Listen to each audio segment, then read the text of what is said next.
मित्रांनो, स्वातंत्र्य काळात आणि स्वातंत्र्य काळानंतर ज्या ज्या महापुरुषांनी देशाला योगदान दिलं आणि देशाची पडझड झाली, देशाची उभारणी केली, अशा सर्वच महापुरुषांची आपल्या स्वार्थाच्या बाजारात, धकाधकीच्या जीवनात आणि आज आपण दैनंदिन जीवनामध्ये आपण त्यांना विसरतो. आणि खरं तर त्यांनी योगदान काय दिलं आणि त्यांचा आपल्याला काय उपयोग आहे, आपल्या आयुष्यामध्ये, आपल्या भविष्यामध्ये या महापुरुषांच्या विचारांचा किती उपयोग होतो याचा आपल्याला विसर पडलेला दिसतो. खरं तर म्हणूनच एक घटना, महामानव डॉक्टर बाबासाहेब आंबेडकरांच्या आयुष्यातली एक घटना मी इथं सांगतोय, की एका निर्दोष व्यक्तीला फाशी सजा जाहीर झाली होती. 1936 सालची ती घटना आहे. इंग्रजांचा काळ होता आणि इंग्रजांच्या काळामध्ये तसा कायदा कडक होता. आजही कायद्याचा आपण सन्मानच करतो, परंतु आज कायदा वेगळा आहे. इंग्रजांच्या काळातला कायदा वेगळा होता. आणि ही केस म्हणजे ज्या व्यक्तीला दक्षिण सोलापूर येथील होडगी येथील शिवप्पा पाटील म्हणजे पुंडलिक पाटील, त्या गावचे मोठी आसामी, त्यांचा गावात दबदबा, मोठी इस्टेट, भरपूर पैसा अडका समजच. आणि त्यांचा मुलगा शिवप्पा पाटलावर एका खुनाचा आरोप आला आणि ती खून केला नसताना तो खून तिथं खुनाचा आरोप सिद्ध झाला आणि इंग्रज सरकारचं कोर्ट होतं आणि युरोपचाच तो न्यायाधीश होता. त्याला इथलं मराठी कळत नव्हतं आणि तो न्यायाधीश काय बोलतात त्या लोकांना कळत नव्हतं. केवळ अशा प्रॉब्लेममुळे किंवा काही इंग्रजांचा कायदा कसा होता त्यावेळेचं काही माहिती नाही, परंतु शिवप्पा पाटील हे निर्दोष होते तरी त्यांना फाशी सजा जाहीर झाली होती. आणि ही घटना आली डॉक्टर बाबासाहेब आंबेडकरांकडं. ती कशी काय आली? डॉक्टर बाबासाहेब आंबेडकरांनी त्यांना फाशीच्या सजेतून किंवा निर्दोष मुक्त कसं केलं, आपण ही व्हिडिओ पाहणार आहोत. त्या अगोदर आमच्या चॅनलला आपण सबस्क्राईब करा. नमस्कार, मी शिवकुमार गुणवरे, पाहता आपण न्यू महाराष्ट्र एक्सप्रेस न्यूज. मित्रांनो, सोलापूर जिल्ह्यामध्ये दक्षिण सोलापूर तिथं होडगी म्हणून तो एरिया आहे आणि तिथं पुंडलिक पाटील, तिथं गावात त्यांचा दबदबा होता आणि पुंडलिक पाटील हे त्या गावातले मोठी आसामी आणि त्यांचा मुलगा शिवप्पा पाटील. एकदा त्या गावातल्याच एका माणसाचं प्रेत त्या पुंडलिक पाटलांच्या शेतामध्ये सापडलं आणि पुंडलिक पाटलांचा मुलगा शिवप्पा पाटलांना अटक झाली.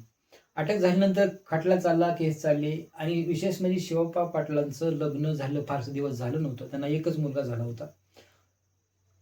ते जेलमध्ये गेले आणि इकडं बायको बाळांत झाली. तो मुलगा लहान होता. अक्षरशः शिवप्पा पाटलांना त्या मुलाचं तोंड पण पाहिलं नव्हतं त्यांना अटक झाल्यामुळं. आणि अटक झाली, खटला चालला दक्षिण सोलापूरच्या कोर्टामध्ये आणि खटला चालल्यानंतर तिथं शिवप्पा पाटलांना फाशी सजा जाहीर झाली. आता एवढं मोठं घराणं, एवढा मोठा दबदबा तरी सुद्धा आणि गुन्हा केला नसताना आपल्या मुलाला फाशी सजा व्हावी हे पुंडलिक पाटलांच्या अगदी ते दुःखाचा डोंगर कोसळला त्यांच्या घरावर. आणि मग पुंडलिक पाटलांनी जंग पछडलं की काय करता येईल, माझ्या मुलाला कसं वाचवता येईल, कसं सोडता येईल. मोठमोठ्या नामांकित वकिलांकडे ते गेले, परंतु त्यांना कुठंही आधार मिळाला नाही किंवा कुणी त्यांची केस घेतली नाही किंवा ह्यातून तुमचा मुलगा मुक्त होईल असं कुणी त्यांना सांगितलं नाही. त्यांचे विजापूरचे अडवणे म्हणून एक त्यांचे पाहुणे होते पुंडलिक पाटलांचे. आणि त्या पाहुण्यांना त्यांनी कथा सांगितली, काय करणार आता माझा मुलगा, जर त्याला फाशी सजा जाहीर झाली, कोण वाचवेल, कुणाकडे हे केस द्यावी.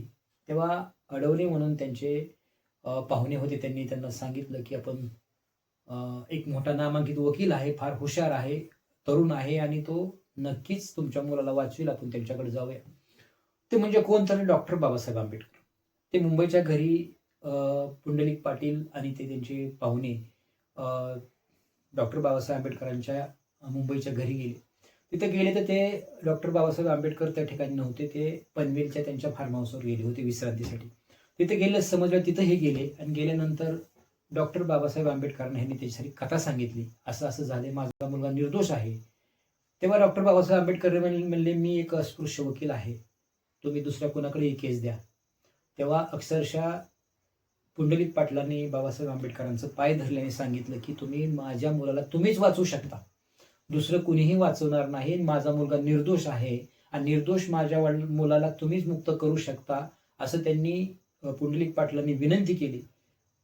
दक्षिण सोलापूरचे पुंडलिक पाटील असल्यामुळे त्यांना मराठी फारसं बोलता येत नव्हतं आणि कन्नड मात्र डॉक्टर बाबासाहेब आंबेडकरांना फारसं समजत नव्हतं. त्याच्यामुळं त्यामध्ये जे पाहुणे होते अडवणे म्हणून, त्यांनी ती भाषांतर करून सांगितलं.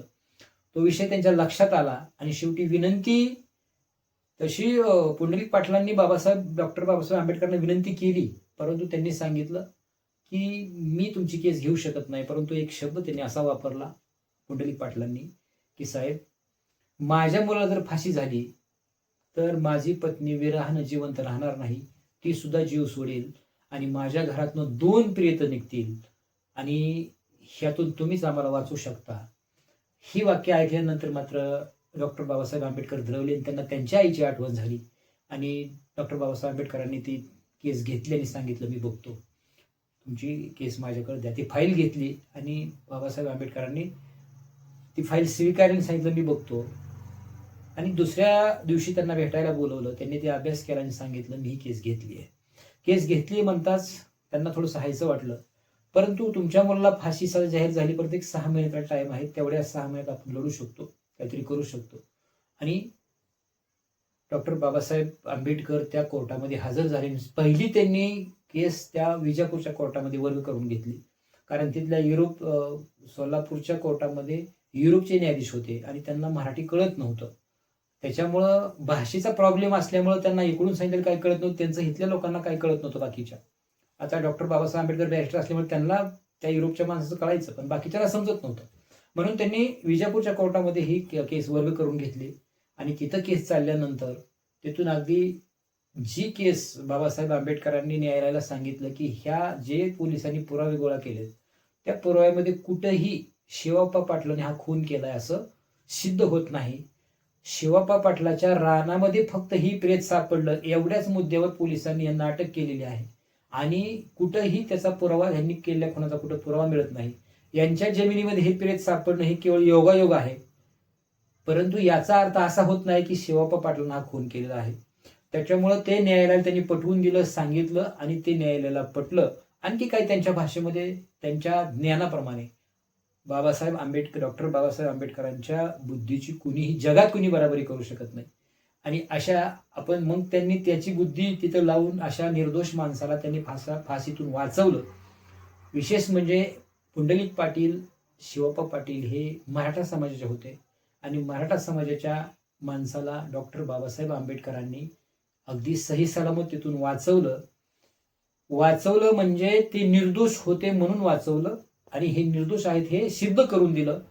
आणि खरं तर तेव्हापासून त्या घरचं कुटुंब आजही, शिवाप्पा पाटील यांचं कुटुंब आजही त्या बाबासाहेब आंबेडकरांची पूजा करतं. घरामध्ये कुठल्याही देवदेवतांची पूजा करायच्या अगोदर डॉक्टर बाबासाहेब आंबेडकरांची पूजा केली जाते आणि मग बाकीच्या देवदेवतांची पूजा केली जाते. याचं कारण ते सांगतात की शिवाप्पा पाटलाला जर डॉक्टर बाबासाहेब आंबेडकरांनी फाशीतून वाचवलं नसतं तर ह्यांची पुढच्या पिढ्या जन्मालाच आल्या नसत्या. कारण त्याच्यानंतर शिवाप्पा पाटील त्यातून निर्दोष मुक्त झाले, त्यांना 2-3 मुलं झाली.